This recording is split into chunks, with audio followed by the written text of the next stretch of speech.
નમસ્કાર વિદ્યાર્થી મિત્રો, આજના લેક્ચરમાં આપણે વાત કરીશું કે સીસીઈની પરીક્ષા માટે આગળની રણનીતિ શું હોઈ શકે, તેમજ સીસીઈની પરીક્ષાની મુખ્ય પરીક્ષા તેમજ આવનારા સમયમાં પોલીસ ભરતીની પરીક્ષા માટે પણ એવી પદ્ધતિ અપનાવવી જોઈએ. મેં પ્રયત્ન કર્યો છે કે આપે અમને ચેટબોક્સ એપ્લિકેશનના ચેટબોક્સ તેમજ વ્યક્તિગતપણે મોકલેલા પ્રશ્નોનો સમાવેશ કરીએ. તો મોટાભાગના પ્રશ્નો આપ સ્ક્રીન ઉપર જોઈ શકો છો તેમ સમાવેશ કરેલા છે, જેમ કે સીસીઈનું મેરિટ શું હશે, સીસીઈમાં કેટલા માર્ક્સ થાય તો તૈયારી કરવી જોઈએ, ગ્રુપ એની તૈયારી કરીએ અથવા ગ્રુપ બીની તૈયારી કરીએ, શું ટીસીએસ ગ્રુપ બીનું પેપર સેટ કરશે, શું ગ્રુપ બીની પરીક્ષા એ કોમ્પ્યુટર બેઝ મેથડથી હશે કે કેમ. આ ઉપરાંત ઘણા બધા પ્રશ્નો જે નીચે હાઇલાઇટ કરેલા છે.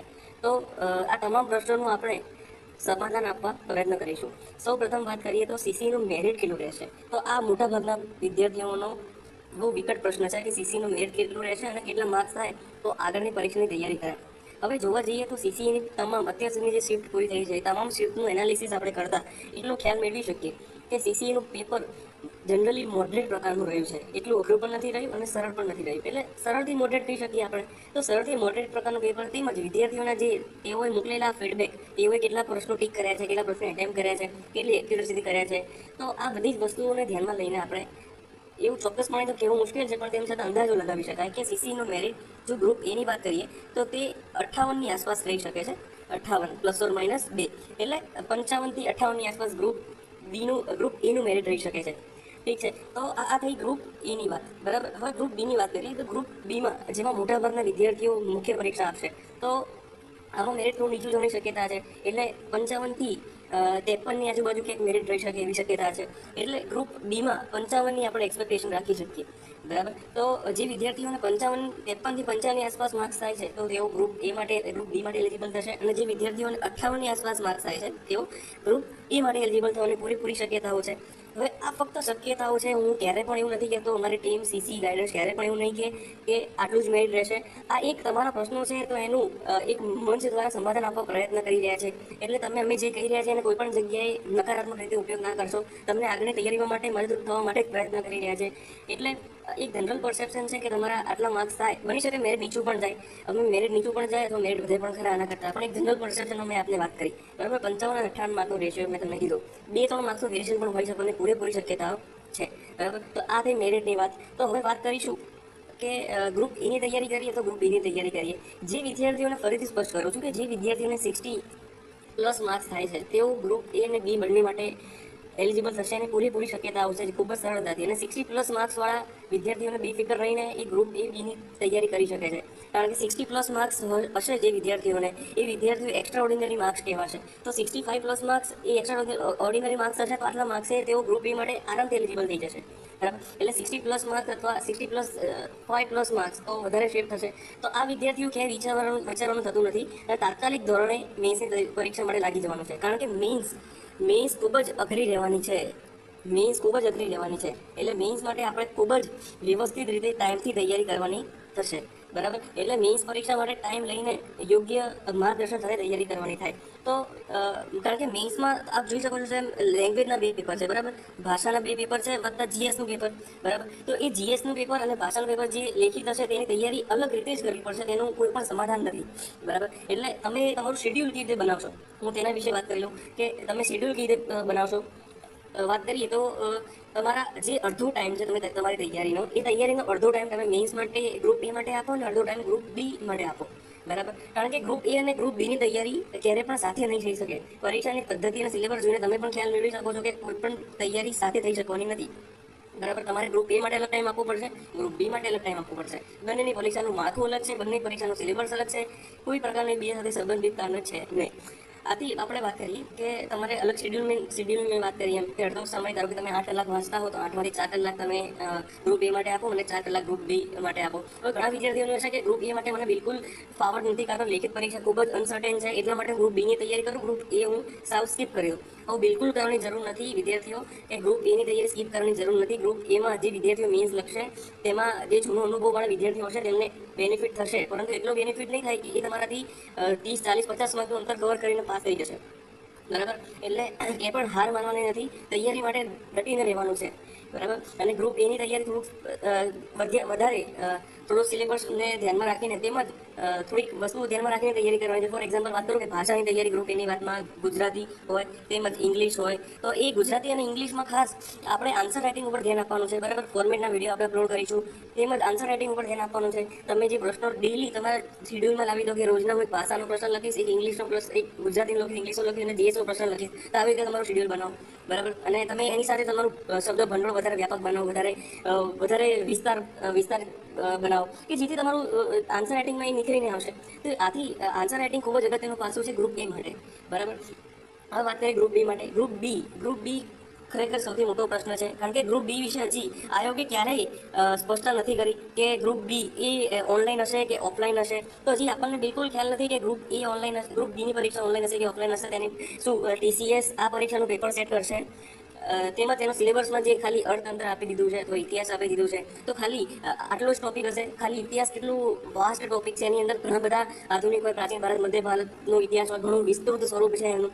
એટલે હિસ્ટ્રી હોય, જીઓગ્રાફી હોય, તો આ બધી વસ્તુનું માળખું આપણને હજી ખ્યાલ નથી. શું આયોગ આ બાબતે સ્પષ્ટતા કરશે કે નહીં કરે, આ બધા હજી આયોગ તરફથી સ્પષ્ટતા મળી નથી આ બધા પ્રશ્નોની. બરાબર. તો જ્યાં સુધી સ્પષ્ટતા નથી મળી ત્યાં સુધી આપણે જનરલ પરસેપ્શનમાં તૈયારી કરી શકીએ. તો જનરલ પરસેપ્શનમાં ગ્રુપ બીની તૈયારી કેવી રીતે કરવી? ગ્રુપ બીની તૈયારી ખાસ એવી રીતે કરવાની છે કે આપણે ટીસીએસના પીવાયક્યુ હોય, તમે યુટ્યુબ અથવા કોઈ પણ ગૂગલ ઉપર તમે સર્ચ કરશો, હિસ્ટ્રીના આઈએમપી ક્વેશ્ચન લખશો, તો હિસ્ટ્રીના આઈએમપી ક્વેશ્ચનનું લગભગ 30-40 મિનિટનું અથવા 10 મિનિટનો વિડીયો આવી જશે કે જેમાં તમને સોલ્વ કરાવતા હશે પ્રશ્નો. તો આ જનરલ આ વિડીયો થઈ ગયા કે જેમાંથી તમને હિસ્ટ્રી, જીઓગ્રાફીના પ્રશ્નો મળી જાય, તો તમારા પ્રશ્નો મળી ગયા. આ ઉપરાંત એવા ઘણા સાહિત્ય અમે પણ પ્રયત્ન કરીએ છીએ તમને કે ટીસીએસના પીવાયક્યુ પ્રશ્નોના દરેક વિષય વાઇઝ પ્રશ્નો લઈને આવીએ.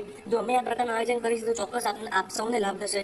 તો આના માટે પણ તૈયાર રહેજો. પણ આપ ઘરે બેઠા પણ ત્યાં સુધી પણ તૈયારી કરી શકો છો, તમારી જાતે પણ તૈયારી કરી શકો છો કે ટીસીએસ પીવાયક્યુ તમને ઓનલાઈન વેબસાઇટ ઉપર પણ મળી જશે, યુટ્યુબની લિંક ઉપર પણ મળી જશે. તો તમે જાતે પણ એ તૈયારી કરી શકો છો. ગુજરાતનો ઇતિહાસ હોય, ભારતનો ઇતિહાસ હોય, તમે ભારતનો ઇતિહાસ વાંચવા બેસો તો લગભગ મહિનો જેટલો સમય લાગી જશે ભારતના ઇતિહાસમાં. ગુજરાતના ઇતિહાસમાં, વારસામાં દરેક એટલા વિશાળ વિષયો છે કે જેમાં તમે તૈયારી કરવી ખૂબ જ પ્રશ્નાર્થ ચિહ્ન છે કે આટલી તૈયારી આટલા સમયમાં થઈ શકે. આથી ટીસીએસ પીવાયક્યુ એ આપણા માટે સૌથી મોટો સ્ત્રોત છે ગ્રુપ બી માટે. બરાબર. તો આપણે આ બંને માટે તૈયાર રહેવાનું છે. ટીસીએસ પીવાયક્યુ કે જે આપણે ગ્રુપ બીનો સૌથી મોટો સ્ત્રોત છે. બરાબર. તો ટીસીએસ પીવાયક્યુ તરફ આપણે ધ્યાન આપીશું અને તૈયારી ગ્રુપ બીનો મોટો સ્ત્રોત બનાવીશું. જો આયોગ પરીક્ષા ઓફલાઈન લેવાનું નક્કી કરે તો આયોગે સ્પષ્ટતા કરવી પડશે. તો આયોગે તાત્કાલિક સ્પષ્ટતા કરે તો આપણને તૈયારી કરવાની વધારે ખ્યાલ આવે. પરંતુ જ્યાં સુધી સ્પષ્ટતા કરતી નથી ત્યાં સુધી આપણે તૈયાર તો રહેવું જ પડશે. તો આથી આપણે મહત્તમ વિકલ્પ ટીસીએસ પીવાયક્યુનો ઉપયોગ કરીશું આવી જગ્યાએ. બરાબર. હવે વાત કરીએ કે ગ્રુપ બીની તૈયારીમાં કેવી રીતે શેડ્યુલ બનાવવું. બરાબર. તો તમે એક શેડ્યુલ બનાવો. જો ફોર એક્ઝામ્પલ વાત કરીએ તો જે સિલેબસ આપેલું છે આપણને સીસી ગ્રુપ બીનું, તો સીસી ગ્રુપ બીના સિલેબસમાં આપને ખ્યાલ હશે કે એમાં બીજો ટોપિક છે કે ભારતનું બંધારણ, આરટીઆઈ એક્ટ, તેમજ વિશાળ બીજી બાબતોનો ઉલ્લેખ કર્યો, પબ્લિક રિપ્રેઝેન્ટેટિવ એક્ટ છે, પીઆર એક્ટ છે, બીજા વિષયોનો ઉલ્લેખ કર્યો, ટોપિકનો ઉલ્લેખ કર્યો છે. તો આ ટોપિકમાંથી પ્રશ્નો આવશે. તો આપણે આ તમામ પ્રશ્નો માટે તૈયાર રહેવાનું છે. તો આ તમે સિલેબસનો એકદમ નિરંતર અભ્યાસ કરી લો એક વખત કે સિલેબસમાં શું આપેલું છે, તો એવી રીતે તૈયારી થઈ શકે. તો આ થઈ ગ્રુપ બીની વાત કે ગ્રુપ બીના આપણે કેવી રીતે વાત કરીશું, તૈયારી કરીશું. હવે વાત કરીએ આપણે કે ગ્રુપ બીમાં જે બીજા વિષયો આપેલા છે, હિસ્ટ્રી, જીઓગ્રાફી, કરંટ અફેર્સ, તો મારા ધ્યાનમાં આવે છે તે મુજબ કરંટ અફેર્સના 30 માર્ક્સ છે, 30+ માર્ક્સ છે, જેમાં કરંટ અફેર્સ પ્લસ રિઝનિંગનો ઉલ્લેખ કરેલો છે. તો આપણે કરંટ અફેર્સ પ્લસ રિઝનિંગનો ઉલ્લેખ છે તેમાં કરંટ અફેર્સ માટે તૈયાર રહેવાનું છે. છેલ્લા 3 મહિનાનું કરંટ અફેર્સ પરીક્ષા માટે ખૂબ જ કામનું છે. જો હાલના તબક્કે જોવા જઈએ તો લગભગ જુલાઈ મહિનામાં જો આનું રિઝલ્ટ અત્યારની જે પદ્ધતિ ચાલી રહી છે તે મુજબ મે એન્ડિંગ કાં તો જૂન મિડ સુધીમાં આનું રિઝલ્ટ આવી જવાની પૂરેપૂરી શક્યતા છે. જૂન એન્ડિંગમાં કાં તો જૂન મિડમાં રિઝલ્ટ આવી જાય. ચલો વ્યવસ્થિત આયોગ કામ કરી રહ્યું છે તે મુજબ જોવા જઈએ તો જૂન મિડ સુધીમાં રિઝલ્ટ આવી ગયું. તો જૂન મિડ પછી 2 મહિનાનો સમય મળશે આપણને. તો 2 મહિનાનો સમય એટલે ઓગસ્ટ સપ્ટેમ્બરમાં તમારી મેઇન્સ હોવાની પૂરી શક્યતા છે. હું ફરીથી કહું છું કે આ એક શક્યતા છે.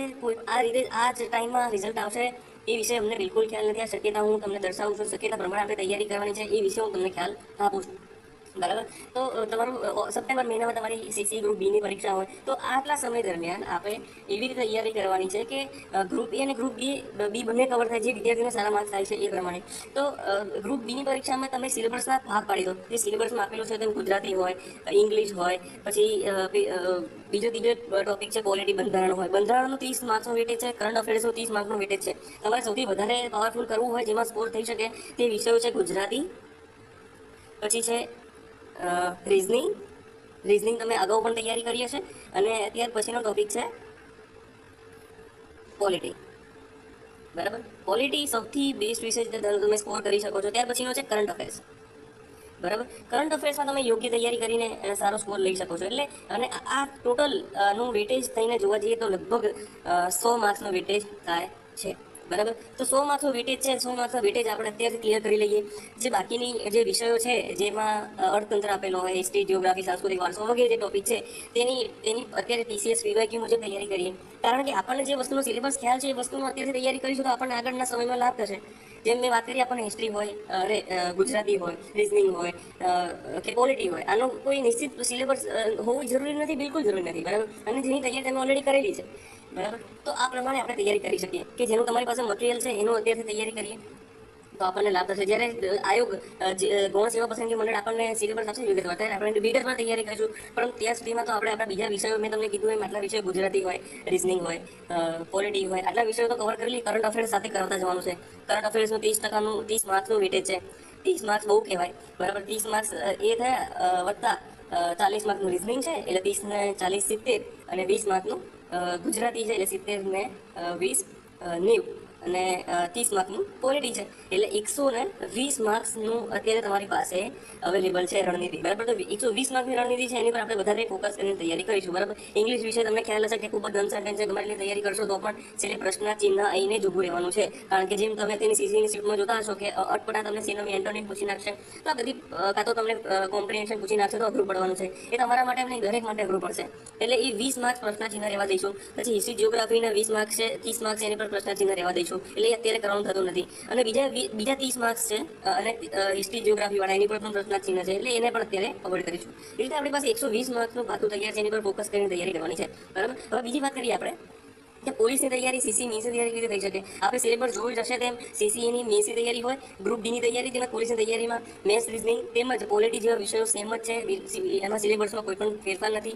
લગભગ 100 માર્ક્સનું બંને પોલીસની તૈયારી, TSIની તૈયારી હોય, કોન્સ્ટેબલની તૈયારી હોય, તો આ બંનેમાં આ વસ્તુ સેમ જોવા મળે છે. તો આપણે એક જ સાથે એક તીર દો નિશાન જેવી પરિસ્થિતિ ઊભી થશે, અને આપણે આરામથી પોલીસની તૈયારીની જોડે સીસી ગ્રુપ ડીની તૈયારી કરી લેશું. એટલે જે વિદ્યાર્થીઓનું ખાખીનું લક્ષ્ય છે, ખાખીનું લક્ષ્ય પાર કરવા માટે જે ગ્રુપ ડીની તૈયારી છે એ એમને કામમાં આવવાની જ છે. બરાબર, તો બીજી વાત કરીએ કે વિદ્યાર્થીનો ડર હોય છે કે ગ્રુપ બીની તૈયારીમાં લખવાની આળસ આવતી હોય, લખવાની બીક લાગતી હોય કે હું કેવી રીતે લખીશ, શું લખીશ. તમારો આ ડર દૂર કરો. ક્યાંય પણ ડર રાખવાની જરૂર નથી. પેલું કહેવાય છે ને કે જો ડર ગયા વો મર ગયા. બરાબર, તો જો આપણે ડરવાનું નથી. લખશો તો સુધારવાનો પ્રયત્ન કરી શકશો. આપણે જે ગ્રુપ બનાવ્યું છે ટેલિગ્રામમાં ગ્રુપ બીની તૈયારી માટે, એમાં આપણે વિદ્યાર્થીઓને પ્રોત્સાહન આપીએ છીએ કે તમે પ્રશ્ન લખીને અમને મેલ ઉપર મેલ કરી આપો. અમે તમારા પ્રશ્નોને માર્કિંગ આપીશું. અથવા તમને પણ જો માર્કિંગ નહીં આપી શકીએ, જો સમય એમનો પૂરતા નહીં હોય, માર્કિંગ નહીં આપે, તો પણ તમારા આન્સર રાઇટિંગમાં નિયમિતતા જળવાશે. બરાબર, તો નિયમિતતા કેવી રીતે જળવાય એના માટે અમે પ્રયત્ન કરી રહ્યા છીએ. નિયમિત તમારે જાતે પણ બનવું પડશે. અને કે પણ લખતા, કોઈ પણ વસ્તુ લખતા પહેલા ડરવાનું નથી. તો તમે ડરી ગયા લખતા પહેલા, તો તમે ત્યાં જ હિંમત હારી ગયા છો, હાર માની લીધી છે તેવું કહેવાય છે. એટલે આન્સર રાઇટિંગમાં કંઈ હાર માનવાની નથી. બરાબર, ખૂબ જ સારો અવસર છે. ખૂબ જ સારી તમે જે તૈયારી કરી છે, તમે જે સારા માર્ક્સ લઈ રહ્યા છે સીસી પ્રિલિમ્સમાં, આવા માર્ક ઘણા વિદ્યાર્થીઓને થતા નથી. તમે જે સ્કોર કર્યો છે એનો તમે પૂરેપૂરો ઉપયોગ લઈ શકો છો. ગ્રુપ એની તૈયારી લઈને તમે હેડ ક્લાર્ક જેવી અથવા રજિસ્ટ્રાર જેવી ખૂબ જ ઘણી સારી પોસ્ટ છે, એ સારી પોસ્ટ મેળવી શકો છો. તો આ પોસ્ટ તમે મેળવવા માટે અત્યારથી આન્સર રાઇટિંગ કરવું પડશે. એમાં ડરવાની, કાં તો ગભરાવાની, કાં તો બીવાની કોઈ પણ જરૂરિયાત નથી. તમે જે લખો છો તો લખશો તો સુધરશે. ફરીથી કહું છું, એટલે લખતા રહો. કોઈ પણ નવા કેવી ઇમ્પ્રૂવ કરશો એના માટે પણ આપણે આન્સર રાઇટિંગ માટે પણ આપણે નવો વિડીયો બહાર પાડીશું, જેથી વિદ્યાર્થીઓને ખ્યાલ આવે કે આન્સર રાઇટિંગ કેવી રીતે કરવું, આન્સર રાઇટિંગનું મહત્વ શું છે, શબ્દ ભંડોળ, ભાષા ભંડોળનું મહત્વ શું છે, ગ્રુપ એની તૈયારીમાં કઈ રીતે અત્યારથી શેડ્યુલ બનાવવું, ગ્રુપ એની તૈયારીમાં જે ત્રીજો ટોપિક જીએસ આપેલો છે, પણ ઘણો વિશાળ ટોપિક છે, એની તૈયારી કેવી રીતે કરવી, એનો સમય આપવો વગેરે બાબતે આપણે ચર્ચા કરીશું. પરંતુ અત્યારના જે વિદ્યાર્થીઓના સામાન્ય પ્રશ્નો હતા એનું આપણે નિરાકરણ લાવવા પ્રયત્ન કર્યો છે. અને આ ફક્ત માહિતી માટે વિડીયો આપણે બહાર પાડ્યો છે. એનો કોઈ પણ ઉદ્દેશ્ય, અમારો ઉદ્દેશ્ય એવો નથી કે તમે આ વિડીયોનો આધાર લઈને તમારી તૈયારી કરો અથવા ના કરો. એ તમારી ઉપર જાતે તમે સ્વવિવેક બુદ્ધિથી નિર્ણય લઈ શકો છો. ફક્ત માર્ગદર્શન આપવાનો અમારો ઉદ્દેશ્ય છે. એ તમે ઉદ્દેશ્યના આધારે તમે તૈયારી કરી શકો છો. બરાબર, તો આપણે મળીએ આપણે નેક્સ્ટ વિડીયોમાં. ત્યાં સુધી તૈયારી કરતા રહો અને તમારું શેડ્યુલ વધારે ટાઈટ બનાવો. અને કોઈ પણ જગ્યાએ તમારા પ્રશ્નો હોય તો આપણે એપ્લિકેશનના ચેટબોક્સ સેક્શનમાં તમારા પ્રશ્નો લખીને મોકલી આપો, અને આપણે ચોક્કસ એ પ્રશ્નોનું માર્ગદર્શન આપીને તમારા પ્રશ્નોનું સોલ્યુશન લાવવા પ્રયત્ન કરીશું. આથી જોડાયેલા રહો, તેમજ તમારા પ્રશ્નો અમને પૂછતા રહો. અને કોઈ પણ મારી મદદ હોય તો અમે તે માટે તૈયાર જ છીએ. આગામી સમયમાં પણ નવા વિડીયોની ટેસ્ટ અમે લઈને આવવાના છીએ, તે માટે તૈયાર થઈ જજો. ઠીક છે, ચલો, શુભેચ્છાઓ અને ઓલ ધ બેસ્ટ.